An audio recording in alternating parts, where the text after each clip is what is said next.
গত 10 জানুয়ারি স্পেনের বার্সেলোনার স্থানীয় একটি হলে শরীয়তপুর কালচারাল অ্যাসোসিয়েশনের উদ্যোগে এক আলোচনা সভার আয়োজন করা হয়।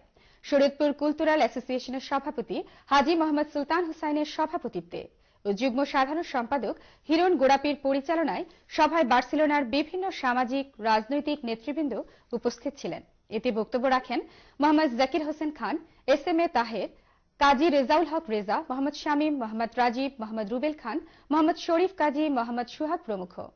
সভায় বক্তারা বলেন, প্রবাসী আঞ্চলিক সংগঠন হিসেবে বিভিন্ন সামাজিক সংগঠনের সাথে তাল মিলিয়ে দেশের সংস্কৃতিকে প্রসারের পাশাপাশি সংগঠনের সুনাম অর্জিত হয়। পাশাপাশি সভায় আগত বিভিন্ন সামাজিক রাজনৈতিক নেতৃবৃন্দের মাধ্যমে সংগঠনের কার্যক্রমকে গতিবান করতে সকলের সহযোগিতা কামনা করা হয়।